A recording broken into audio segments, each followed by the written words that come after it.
Welcome all to an all-new episode of Brews and Banter FC. I'm Redbeard, joined by the infamous Targo. Today's episode, we look at the latest news and results, including the FA Cup final, the playoff final, pretty much the world's richest game to decide the last spot in the Premier League. But wait, there's more. We take a look at the end of the season awards and come up with our own unique end of the season awards. Some are crazy, some are hilarious. Either way, you don't want to miss this segment on this brand new episode of Brews and Banter FC, and it starts right now.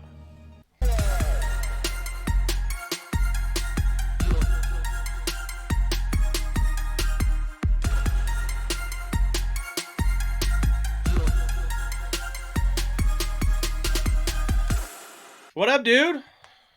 How's it going, man? It's good, man. It's weird. There's like no football to watch, and it's driving me nuts. We got one game left. Yeah. We got one game left until the middle of June, and then it's the Euros. So then you'll have more to watch, so you know what to do with. Yeah. So what are you drinking on this fine afternoon? I am drinking Trapdoor Brewing, Winnemucca or Bust. Winnemucca, something. I don't know, but it's a chicken with a cowboy hat. That's awesome.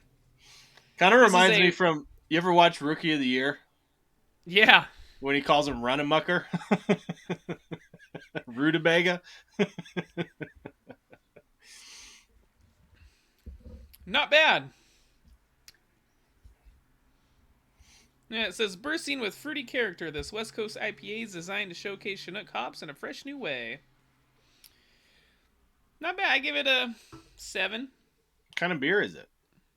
It's a West Coast IPA. Okay. You might have said that already. I just missed it. I did. How about you? What are you drinking this fine I am drinking from Iron Horse Brewery in Ellensburg, Washington. Liquid Lunch. They're Doppelbock. It's a Doppelbock. And it is thick. It smells wonderful. That's what she said. Dick. I'm trying to drink a beer here. I don't want to spit it everywhere. It's happened once already. Well, that's what she was talking about. Yeah. How is your liquid lunch? It is delicious. It's a traditional Doppelbock. A little lighter than I'm used to. It's not quite as thick as far as consistency. I'd give it a solid 7.5, 7.7, somewhere in there. Okay. Pretty good. Not be too bad. It's going to be little tiny sips, though, because there's no way this is going to be difficult to get through. So, what percent is it? Oh, that's a great question. That's what mine's a 7%. 7. Well, you got a hefty one there. Can't find it, huh? Nope. Just says 1 pint. You're welcome. That's what it says next to mine. It says 1 pint, 7%. Nice. And this one's out of Washougal, Washington. So. Oh, there you go. Wherever the heck that is. Bumfuck nowhere. Anyways, with that, a word from our sponsor. Today's episode is brought to you by Acorn Hills Clothing Company. Sustainable clothing. Also, don't forget to check out their new line of summer clothing that's coming out. It's pretty awesome. A lot of American flags, some splatter paint. It's pretty cool. Just check it out. Acorn Hills. All right, Targo, on to the news. Not a lot, but the coaching carousel continues. Coaching carousel. The would he, won't he, will he? Xavi. Should he? Has officially been sacked by Barcelona, my friend. Yep. He was leaving, then he was staying, and now he's left. Yeah, pulls a Wolf of Wall Street. But Hansi Flick has come in, and he has been hired as his replacement. Is that a good signing for you? You think he's going to succeed there? No. If I'm being honest, no. I mean, maybe he could. So, like, he did great at Bayern Munich. He did well, won the Champions League. But, man, that Germany team at the World Cup, they were poopy. Poopy. Yeah. So this could be his redemption, and, he could do great with Barca, but Yeah, I mean, we've seen some coaches are really good in club football and really bad in international football. that's what I'm We'll saying. Yeah, we'll we'll see. see, but I mean, Xavi had some scathing remarks about the Barcelona job on his way out, man. You see any of those? I did not Oh, he said it's the worst and most thankless job on earth, essentially. believe it. Yeah. He went into detail as well. You should check it out. Whew, I was like, wow, as a legend of the game at Barca, Of Barca. yeah, the guy was, I mean, he won the league. You're not going to win it every year. You're not Pep Guardiola. I don't know. Short term memories over there. But speaking of short term Yes. memory, fresh off their loss in the Europa League final, Bayer Leverkusen did the double, winning the DFB Pokal, beating Kaiserslautern 1-0. I'll be honest One with you. nil. Be Expect a honest with little you, more. I fell asleep in the middle of this match. Yeah, it was very boring. Your boy got the goal though, the lone goal. Yeah, yeah. You are talking about Boniface, right? Or Boniface, whatever you want to call it. Pretty sure it was Granit Xhaka. A Granit Xhaka. I was like, I got a lot of boys on that team. Okay, but yes, Granit Xhaka Xhaka. is the one I I'm do, talking I about. do love him. All right. Speaking of the Premier League and my boys, this one's not. But Chelsea have hired former Leicester City manager Enzo Maresca as their new head coach. Is it Another official? Another Pep disciple has gone to a big club. If you want to call Chelsea a big club, I mean, you got Some would. Arteta, Vincent Kompany, Xavi Alonso, and now Enzo. Apparently, Chelsea are trying to copy the Arsenal model. So yeah, former Leicester boss got Leicester into the Premier League. We'll see how he does. I don't think this one's official yet, but if Fabrizio Romano's giving it the here we go, it must be close. Yeah, pretty darn close. As far as Enzo goes, do you think he can succeed where the previous 4 managers in the last 2 years have failed? Failed? I don't know, man. That's a tough one. I think he's a better fit to what the Chelsea board wants. Because I think, he's not experienced as a manager as Pochettino or as Tuchel. Versus Pochettino, it was more the board and sporting directors were telling him how they want the club and what kind of players they should buy. And Poch, I don't think was having that. He's saying, no, we need these kinds of players to succeed. And sporting directors didn't want to hear it. And I mean, I would say the Chelsea sporting directors and upper management there, I wouldn't say necessarily they've done a bad job. They've recruited young, though. They've recruited young on long contracts. They have. But, I mean, if you put it in contrast, right, you got this Manchester United rebuild that's on what? Its 11th year? And they finished 7th. And you have this Chelsea team that's in their second, third year of a rebuild, and they finished 6th. Even though they've been through 4 managers in 2 years. So, I don't think they're doing terribly. We both picked them to finish in the top 4, but they didn't because they were hovering around 10th for the majority of the season. They started off terribly, yeah. Yeah, and I will say it again. I don't think firing Pochettino was the right way to go, but if you have differences between the sporting director and upper management and your coach, that can't be a symbiotic relationship. So one of them's got to go. They have sporting directors. They have 2 of them there at Chelsea. Yeah. So, yeah, I agree with you. I think he's going to be more of a coach that they really want, that will accept the players they get for him and try to do the best he can. It'll be interesting to see. I mean, there's a big jump between Leicester City and Chelsea, so. There is. There'll be a lot more scrutiny on him, a lot more media. And, yeah. We'll see how he does. It's just he has to start over. Like, Poch, finally, you could see towards mid-season, after spending some time with these players, figured out what his best squad was and the lineup he wanted. Now it's going to start all over. Yeah. Lucky number 5 in 2 years. So. That's right. Well, let's move on to the playoff final, man. The richest game in football. Southampton versus Leeds. Southampton winning this one 1-0 at Wembley. You called it. This is a close game, though. This was a tight affair. It was. It was pretty much inches from going a different direction. Leeds came out strong for like the first 20 minutes, but then a few minutes after that, Southampton capitalized on their opportunity. Leeds, I feel like for a majority of the game, like got to that final third and just ran out of ideas. Couldn't do anything, couldn't get a shot off. Honestly, it was like the last 10 minutes. It finally really came to life. Daniel James came on and he was a spark. He hit the crossbar.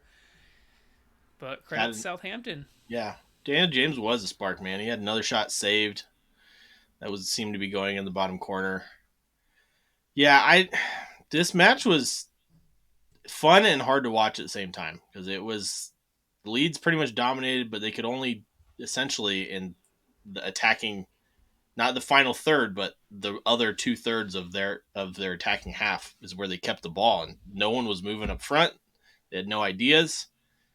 They tried to play a high line, but their defenders had miscommunications the whole match. Oh, dude, they were all back. It was like a zigzag on that back line for that goal. It was bad. It was bad. And one ultimately defender stepped, the other one didn't. And there's bit him one in the even ass further back there. That's how Adam Armstrong got through and buried one in the bottom corner across goal. But other than that, yeah, I would say for the most part, Leeds are probably the better team. Southampton took their chances. And, I mean, that's pretty much what you have to do. It's a one-off game. Defended well, too. You know, like I said, they allowed that possession, but when it came down to actually allowing attempts on goal, they shut it down, Southampton. Their defense played well. They did. Think Southampton will get relegated next season? Yeah. We'll see how you really feel come the beginning of the season when we do our predictions. Let's see if they can make some moves. We'll see if they make any moves in the transfer window. Speaking of making moves, my friend, the FA Cup final.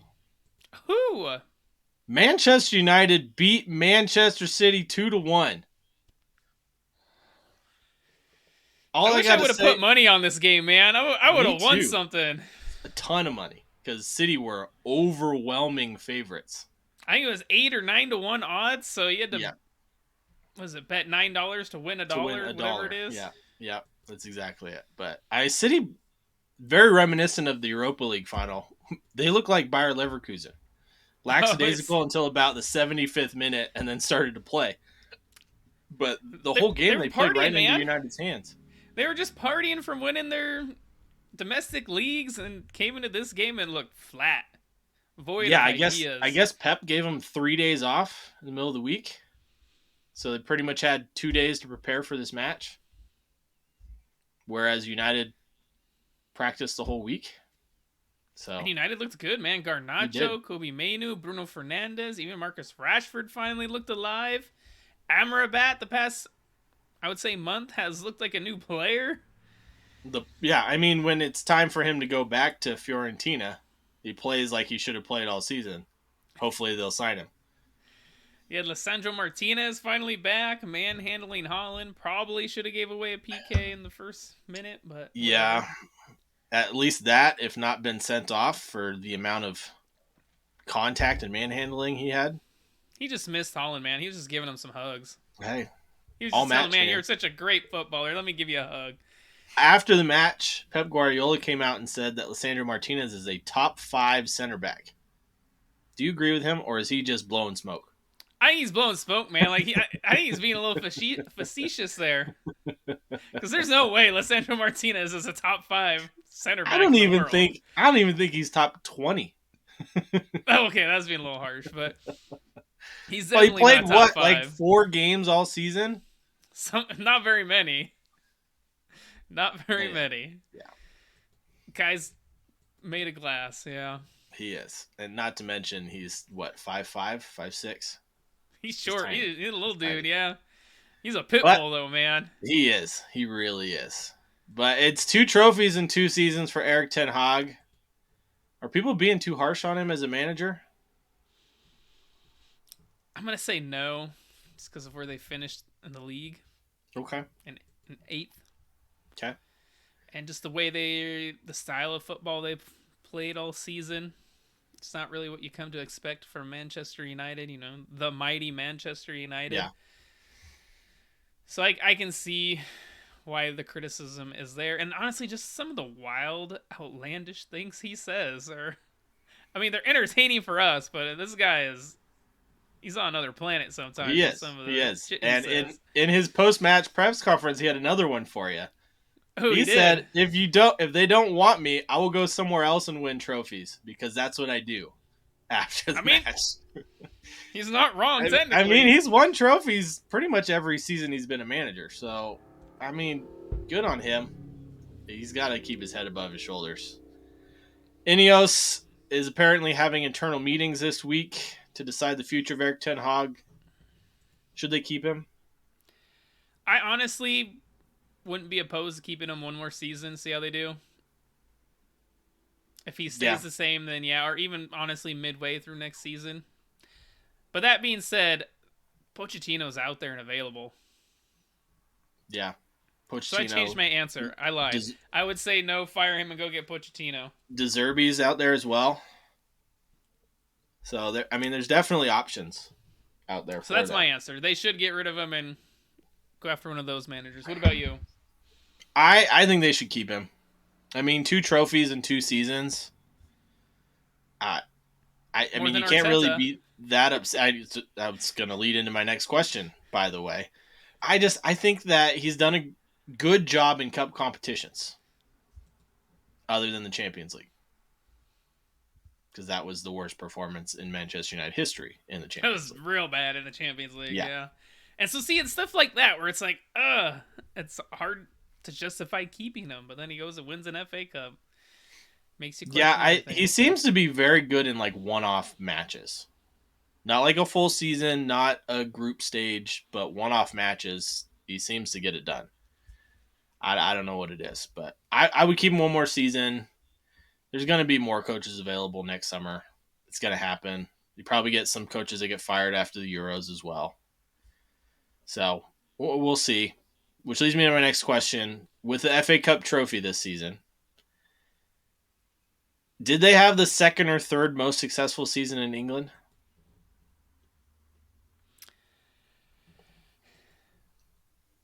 Yeah, probably. I mean, they still got a Europa League spot. They won a cup, and finished 7th. And that's what I was gonna say. They're not in the Champions League, but because they get that Europa League spot, they're still in Europe, so that helps them. So yeah, I mean, not terrible as results wise as far as being in the Europa League, having a trophy, but play wise, they look pretty awful. Yeah, I mean, results wise, I can't really argue too much with it. I mean, the reason why I said second or third most, I mean, you got Liverpool who won the Carabao Cup, and then you got Champions League, yeah, and you got Arsenal, who didn't win anything but finished second and took it to the final day. So it's not a trophy. I would say that they probably had the third best season this year,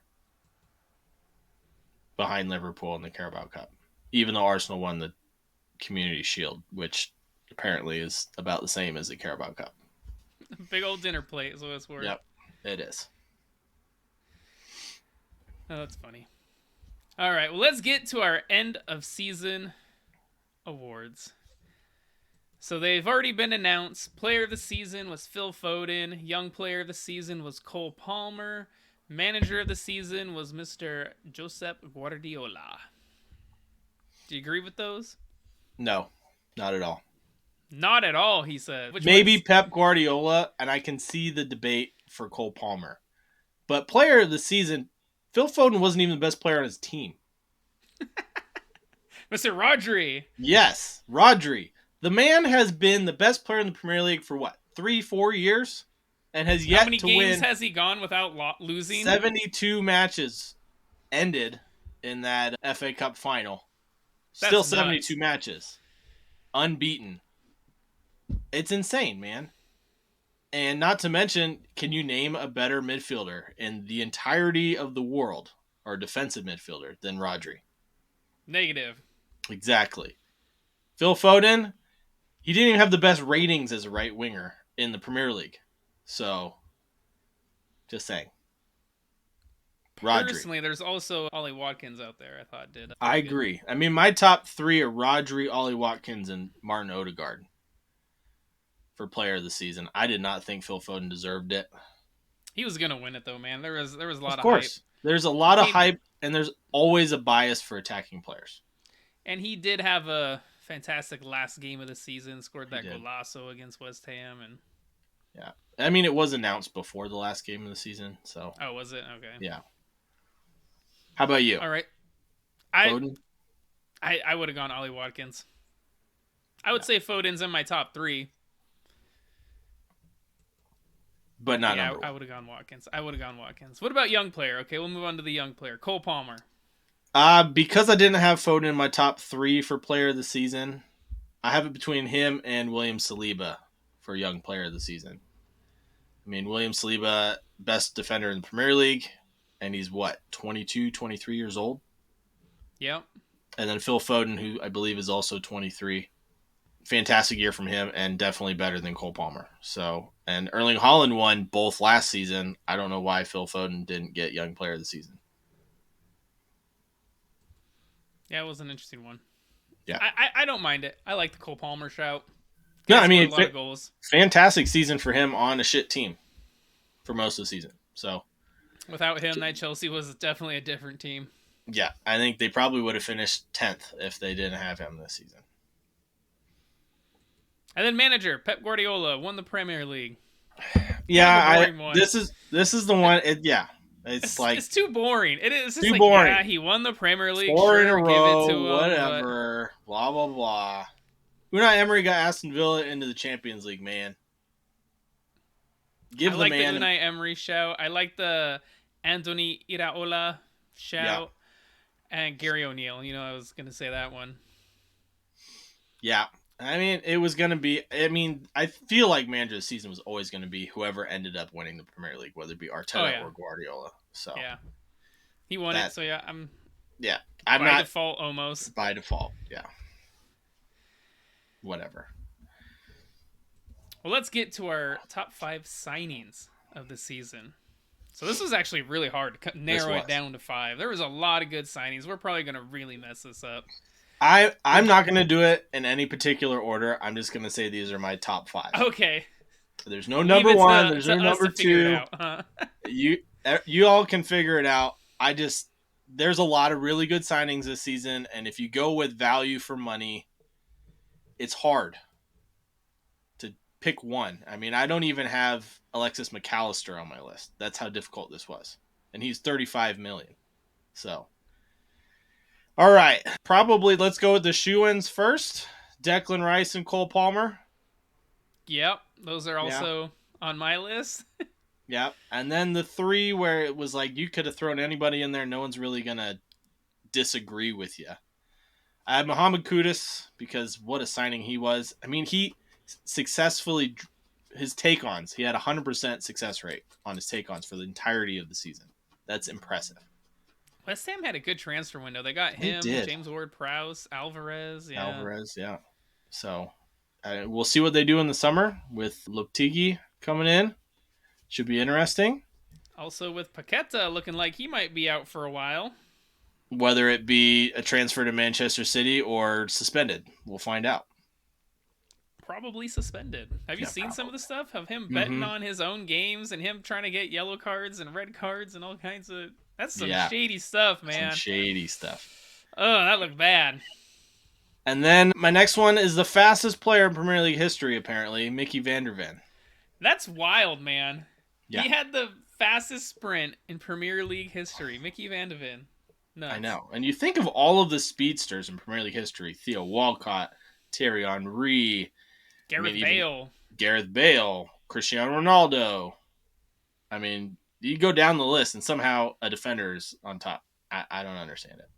And then finally, this is the one I had the most difficulty with because there's so many players you could put in there.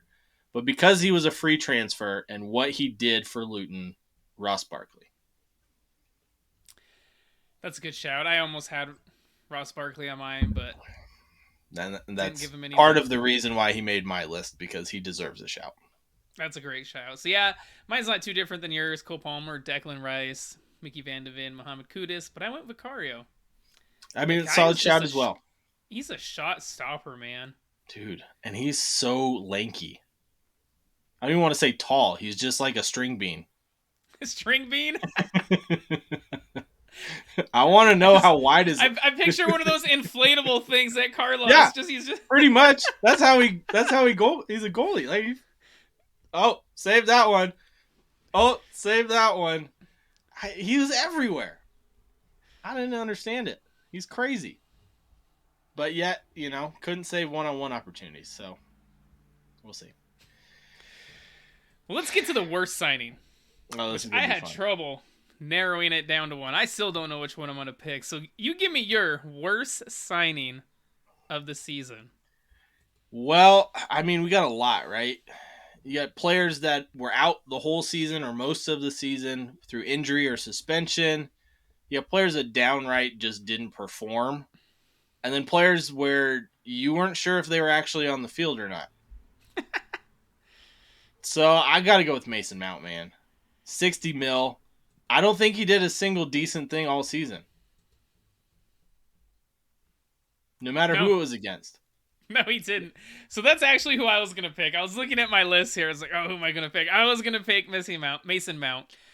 But I'll go through some of my others, I guess, just to make it interesting. Another one was Matías Núñez, cost $53 million. Didn't see much of him. And then, like you said, the players who got suspended. Sandro Tonali cost $60 mil. Did play well in the games he did play in before he got suspended. I will say that. Yeah. Same with like Romeo Lavia. Played a whole, game? 2? 2 maybe. And Christopher Nkunku, same thing. 3, 4 maybe. But Lavia cost $58 million. And Nkunku was 53. I will say Moises Caicedo, did step up there at the end, but he cost $115 million. Yeah, it's nuts, man. Nuts. But I'll go with my worst signing. It was during the January transfer window, and it was only a loan move. Calvin Phillips to West Ham. What a fall from grace, man. God, did he look bad. Just straight bad. Yeah. Pep Red coming card. out, saying he's out of shape. And then he just gets on the field, and his first game, he causes 2 goals.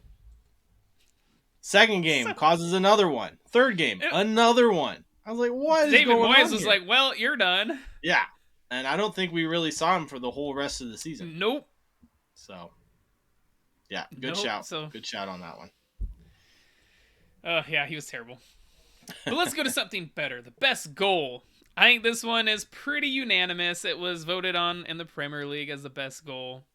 It's got to be Garnacho's bicycle kick, doesn't it? Oh, dude. Has to be that bicycle kick. Yeah.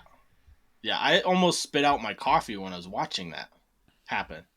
Just out of nowhere. So good. I bet he could try that 100 more times and probably would not hit it like he did. No. Not even once. Yeah, that was amazing. Well, let's get back to the ugly. The good, the bad, and the ugly. We went from the worst to the good. Or the worst signing to the best goal to the worst player of the season. I almost want to say Calvin Phillips again, but I'm not. Yeah, because he didn't play the whole season, right? He didn't. I want to say Antony. Yep, he's number 1 on my list too. Is he number 1? You know how much I dislike him and how much I think he's trash. You hate him so much. He's so bad, man. He's so bad. You hate his face. I do hate his face, and I hate his attitude, man. He's like a little punk midget. Yeah. And don't forget, serious. I'm going to come onto the field. Cut parts of his eyebrows out, so it's even worse. Yeah. You remember in WWE, WWF, remember Santino Marella? Just annoying. Just there. And he was terrible. That's what he reminds me of, but on a football pitch. Santino had some funny one-liners, though. Yeah, Anthony did too. Remember when he did the fidget spinner move? That was funny. Remember, who was it? Who were they playing where he just straight up kicked the player? Yeah. I think it was against Liverpool. I believe so. Where he comes on, the guy goes past him, he just straight kicks him in the back of the leg. Oh my gosh. I'm gonna do a shout for Marcus Rashford though. Or Casemiro. The 4 on my list are all from Manchester United. So I got Anthony, Mason Mount, Marcus Rashford, and Casemiro. But second has got to be Marcus Rashford. You think of the output he had last season versus this season, probably the biggest fall off we've ever seen from a player. Except I called that. You did, and I will give you credit. I said, like, he's so streaky, man. He goes on these tears and then Yeah. just does nothing. I thought eventually, though, at some point this season, he would do something. So I did think thought that. so too, and he still did it. No. Still did it. So, and then Casemiro, he had his good games. It's, once he got put in defense, then he was awful. Center back? Yeah. Whether that be center back. I think at one point he got put at like left back. I don't know. Anthony got put at left back and threw a fit. Yeah. We always knew that was going to be a bad idea, so. So, yeah, I pick Anthony, though. It's definitely the worst. 100%. 100%. So who were the biggest overachievers this Premier League season? Well, I'm going to go with, I picked Aston Villa to be in the top 4. You called me batshit crazy. So for that, they're not really overachievers in my book. But I would say, yeah, they're probably the biggest overachievers. We were debating it all season. Could they stay there the rest of the season? Inevitably, they did. But, that's mostly due to Spurs falling off and being terrible at the end of the season. So, otherwise, we both picked Bournemouth to finish 19th. We did. We did not expect Anthony Iraola to get that team humming like he did. So I gotta say Bournemouth in there too, man, because they finished 8 places better than what I thought and what you thought, or 7, either way. And Aston Villa only finished, I think it was like 5 spots higher than what you picked them. So by sheer numbers, yes, I like both those picks. I would probably edge it to Villa because, again, I didn't pick them to finish Champions League, so I'd probably give it to them. But another one I want to mention is Crystal Palace with Glasner. Well, yeah, you think of where they were after Roy Hodgson got let go. They were sitting just above the relegation zone, and then to finish 10th is amazing. And what was that? He was in charge. Glasner was in charge, 14 games, something like that? Maybe not even that many. Yeah. It took him a couple games. Like, you could definitely tell there's a new system being played. It took him a couple. But, man, they got it right, and they did it well, beating Manchester United, going to Anfield, beating Liverpool. So destroying Aston Villa in the last day of the season, 5-0. Destroyed Villa. Destroying. Yeah. That's a great shout. So those are the biggest overachievers. Who's the biggest underachiever? It's just going to go with the theme here, where Manchester United players are littering our worst players of the season, worst signing of the season. They're the worst team of the season. Biggest underachievers, Manchester United. You picked them to be what, 4th? I think I picked them 3rd, yeah. Chelsea 4th, something like that. One of the two. Yeah, I didn't. I picked them to finish 8th. And so they finished 7th, which is technically better than what I picked. They finished 8th, buddy. Did they? Yeah. Sorry, other way around. I picked them to finish 7th. They finished 8th. So, but yeah, underachieve that. Yeah, even my low expectations, they were worse than. So it's got to be Manchester United. Brentford was pretty bad too, though. I was about to mention Brentford and Brighton, yeah. Yeah, Brentford, Brighton, and then, I had Burnley at like 10th. Burnley? You did. So, I wasn't that high on them. I think I had them like 15th or something. Yeah, and they were really bad. So, but yeah, it's got to be Manchester United, man. Their worst ever finish, yeah. Makes There's sense. a lot of worst evers there. Most losses of the season, most shots given up in a season, least amount of goals scored, most against. I didn't keep going, but it was just bad. Oh, also most injuries they've ever had in a season. So, and still finish with -1 goal difference. Yep. All right, that's it for our normal awards, Targo. I think we did pretty well. Now we're going loco, man. Let's go loco, and we're going to do our end of the season alternative awards. We're each going to give each other 5 or 6 awards and some options.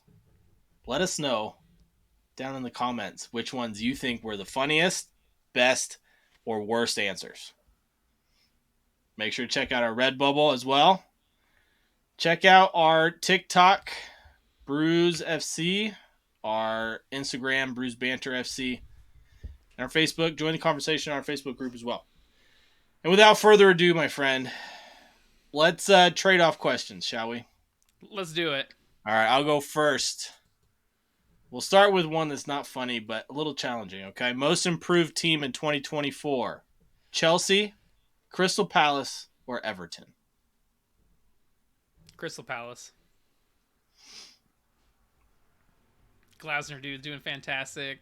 Yeah. Eze, Brici Eze, man. Yeah. I said Michael Eze, Olise. yeah. It's Felipe Mateta, though. Mateta is the huge one. Banging in the goals, man. Yeah. Guy looks like a superstar out there. Yeah, tucks in his shirt, like I said. Turns into prime Ronaldo. Who knew? Who knew? He does. I mean, for that one, if it wasn't for the points deduction, I feel like Everton probably would have got a good shout there. Because they would have finished. I mean, they were battling relegation all season last season. Unfortunately, How many because points? of They got deducted 8 points, 7 8 points? points. What was it? 8 points. Okay, so they would have been on 48 points, 1 point behind Palace. Yeah. But Chelsea too, man. They only lost like a couple games in 2024. Yeah. Yeah, and they only let in like 35, 40 goals last year. This year, different story. So, good choice. Okay. Good choice. Well, I'm going to go straight for the controversy. What was the worst VAR call of the season? Oh, goodness. I'll rattle off a few. Okay. I'm just going to pick from what you say. So, okay. I'm not going outside of that because that's a lot of work. So we got the Odegaard handball against Liverpool. Okay. When Matt Turner cleans out Johan Visa. Okay. Andre Onana Superman punching the Wolves player or any other player. We got the Jeremy Doku karate kick on Alexis McAllister. Oh, goodness. Or one of my favorites was not giving a penalty to Forrest after Ashley Young had 3 incidents, 2 fouls, a handball.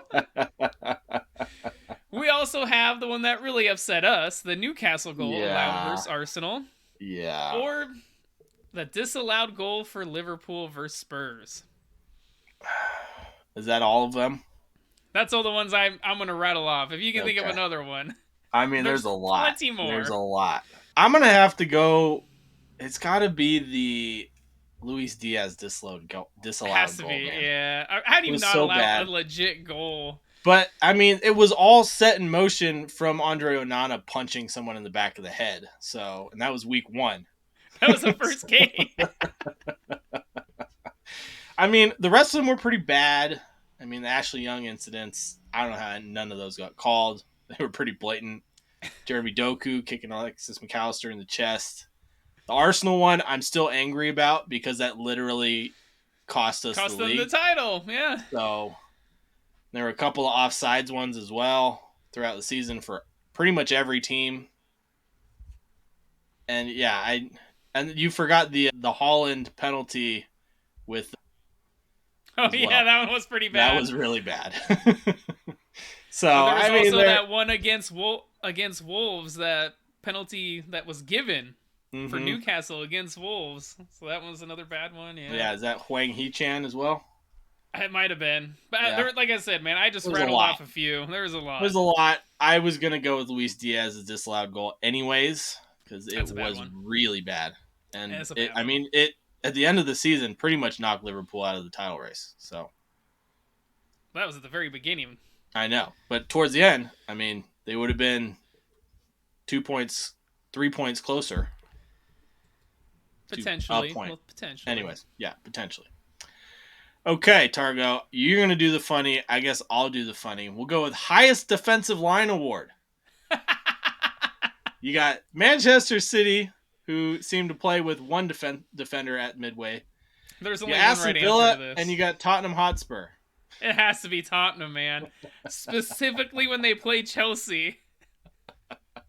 They were down a man, and they're like right there at the halfway line. And Oh, let that in, was what so was bad. that, 5 goals? Yeah, making Nico Jackson look good. Yeah. Yeah, it was bad.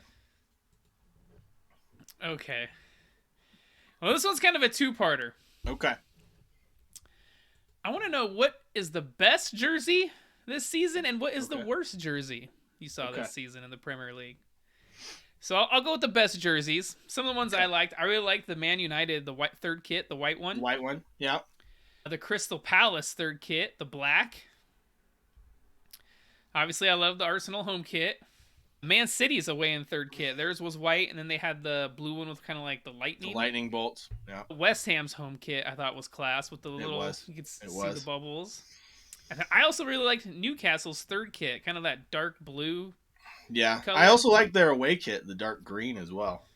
But those are just some that I liked, but obviously you can. We'll go with the theme, one that kind of looks like exactly what I'm wearing right now. We're gonna go with Manchester City's away kit or third kit, whatever the black one with the lightning bolts, because that was sick, man. I remember when they released that, I was like, dang, that looks good. So yeah, I would probably go with, I think, Palace's. That's the one I would pick. Black kit. I'm a big fan of black and like dark blue kits. Yeah, I am too. Okay, all right. so then the worst kit.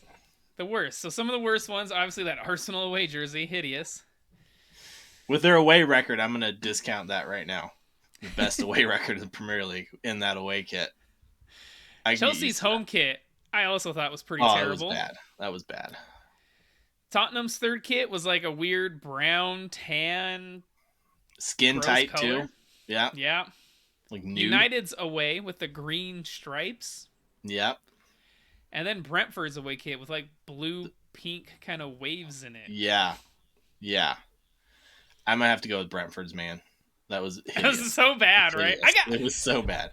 I think I gotta go I couldn't even man. tell what was going on there. Was that like tie-dye? Was it paint splatter? Was it just ugly? I think it was just ugly. So it was just ugly.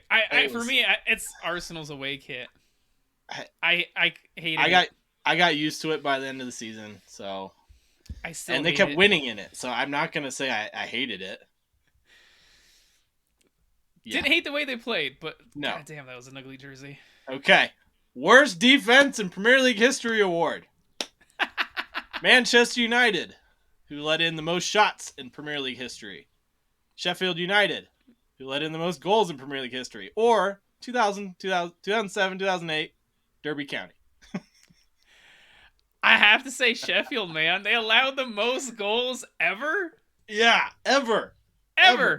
Yeah. Triple digits. Beating the record that was set in a 42-game season. That's 4 more games than they played. Not to mention, you called me crazy when I said they were going to let in more than 100 goals. And they did. I just didn't think they'd make that bad of history. I was wrong. You're right. Well, 104 goals they conceded. Terrible. Yeah. And terrible. Terrible. It was really bad. Really bad. Okay. Well, let's go with the best game of the season. Ooh. How about that? So we had some good ones, specifically the Arsenal where they won last minute against Brentford or Man United. I know Luton. That's obviously the Luton one. Newcastle versus Luton. That was a 4-4 draw. Yep. Wolves versus United at Old Trafford. That one was 3-4. Chelsea hosting Man City. That one was 4-4. 4-4. What do you think? Before I give my answer, I want to give a shout also to Villa and Liverpool. 3-3 at the end of the season there. That game was fun to watch. It's got to be Chelsea and City, doesn't it? Yeah, it does. Like, that game could have been 7-7. Even the United-Chelsea game at Stamford Bridge. The last couple goals from Cole Palmer.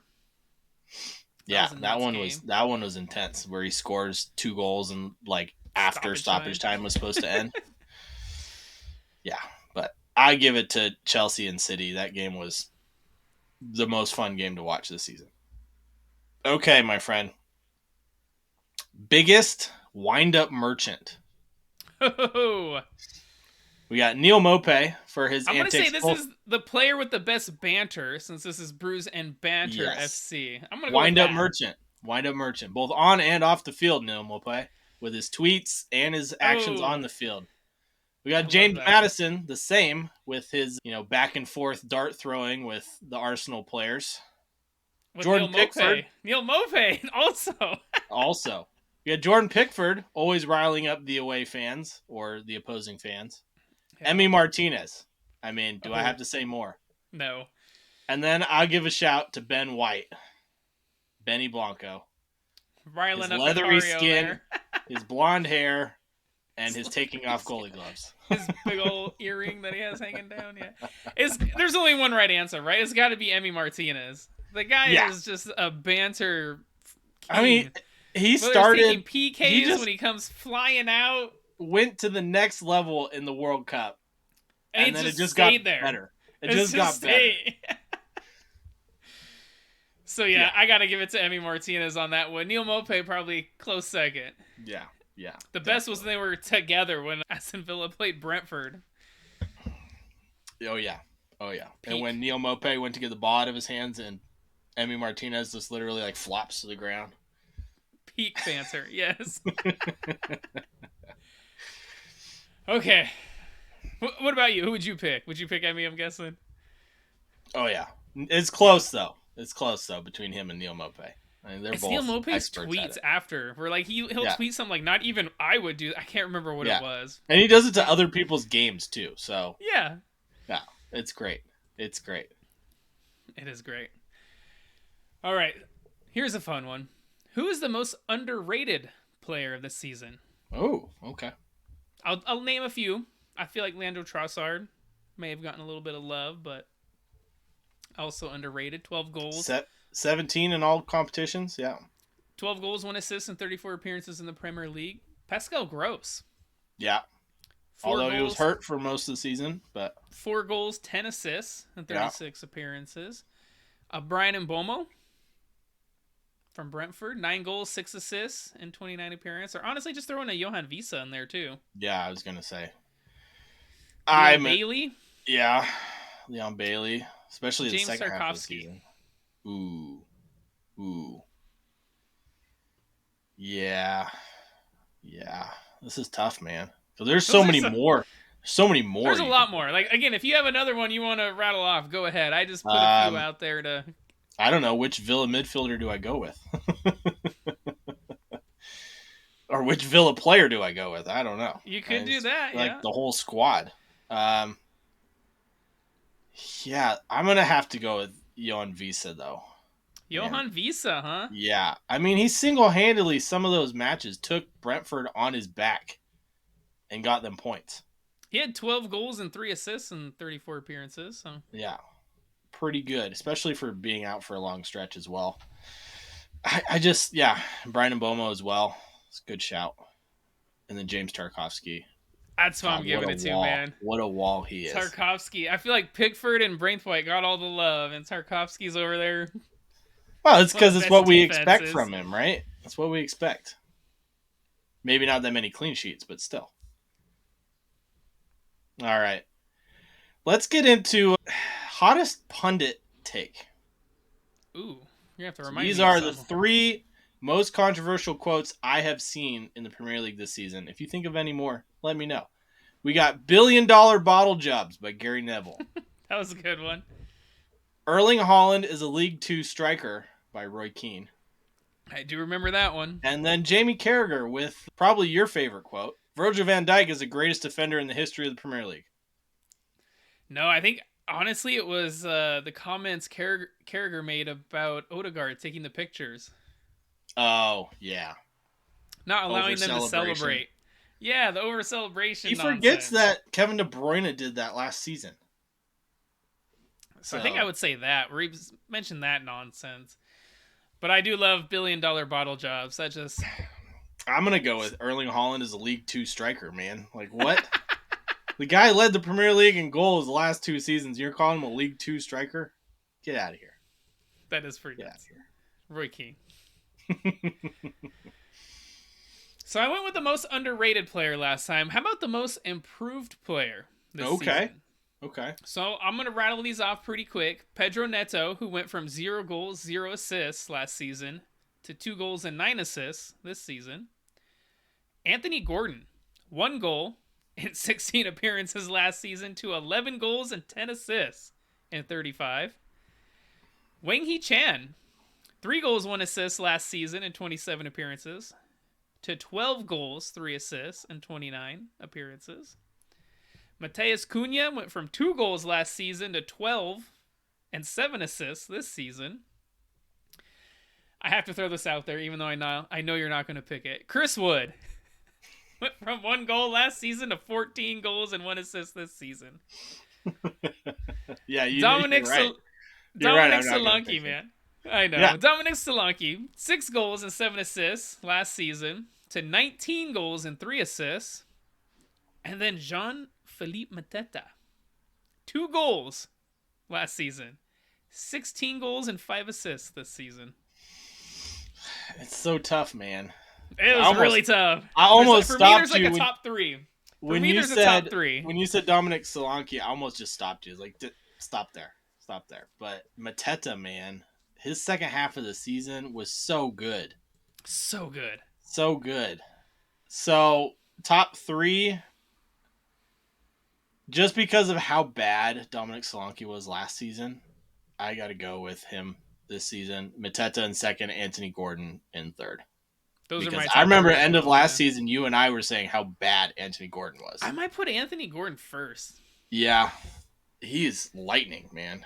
Also from the eye test, watching him play, like he just creates so much and causes so much havoc for defenses. He does.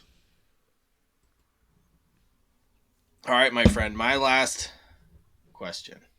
Okay. And this is probably going to be your favorite topic because I know how much you hate, well, what do we call shit?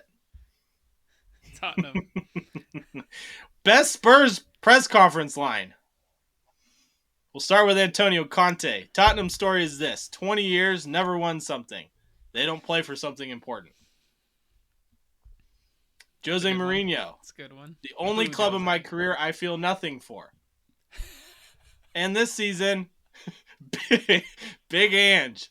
This club is built on fragile foundations. So it's Jose, man. It has to be Jose. The only club I feel nothing for.